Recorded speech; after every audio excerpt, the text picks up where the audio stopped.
The bus that would take Elias to the city left at noon. He stood at the station with a backpack and a single suitcase, watching the coastal town one last time. It looked different somehow, smaller, less oppressive. Or maybe he was the one who had changed. His father stood beside him, looking older in the daylight, but also somehow more alive than he'd been in years. There was color in his cheeks, a straightness to his posture that had been missing for so long. When the bus pulled up, Elias turned to say goodbye, but Thomas pulled him into a tight embrace first. "I'm proud of you," the old man whispered.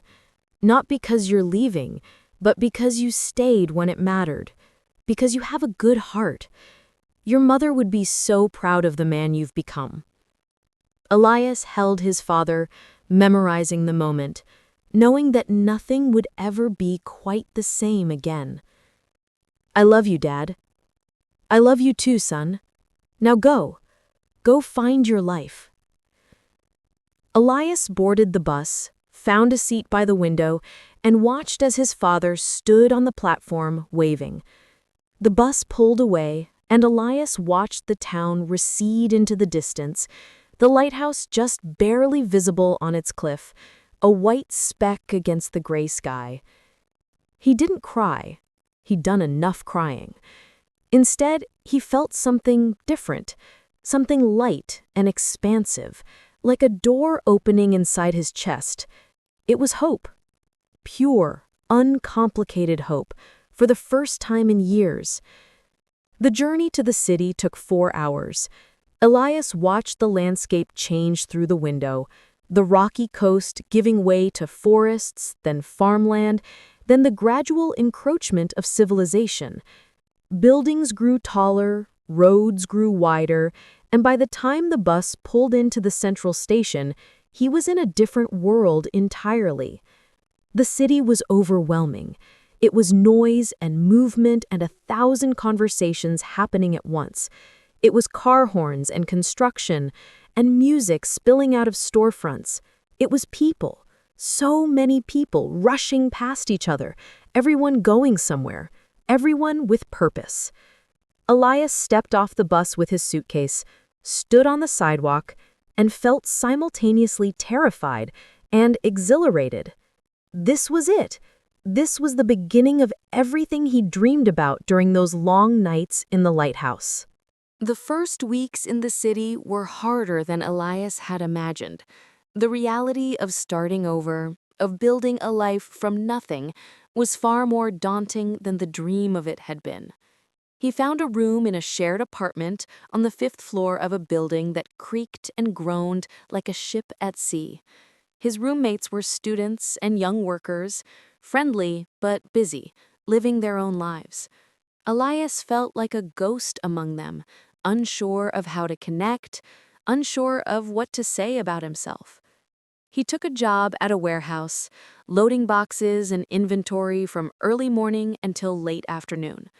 The work was mindless, but physical, and it paid enough to cover rent and food. He told himself it was temporary, just until he figured out what he really wanted to do. But as days turned into weeks, he felt himself slipping into a new kind of routine, one that was just as monotonous as the lighthouse had been, just with different scenery. Wake up, work, eat, sleep, repeat. The city that had seemed so full of possibility now felt like a maze he couldn't navigate. He thought about calling his father, about admitting that maybe he'd made a mistake, that maybe he wasn't cut out for this after all. But something stopped him. Pride, maybe. Or stubbornness. Or perhaps just the memory of all those years he'd spent feeling trapped, and the knowledge that giving up now would mean all that suffering had been for nothing. One evening, after a particularly exhausting shift, Elias was walking home through a neighborhood he'd never explored before. He passed a small bookstore, its windows glowing warmly in the growing darkness. Something about it reminded him of the books in the lighthouse, Of those afternoons spent reading while the wind howled outside? He went inside. The store was cramped and cluttered, with books stacked on every available surface. It smelled like old paper and coffee, and soft jazz music played from a speaker somewhere in the back. An elderly woman sat behind the counter, reading a thick novel with a magnifying glass. "Can I help you find something?" she asked, looking up with kind eyes. "I'm just browsing," Elias said, but his voice caught slightly. He hadn't realized how much he'd missed places like this, quiet places where time moved differently, where the world felt manageable. The woman studied him for a moment, then smiled. "You look like someone who needs a good story, something to remind you why you're here."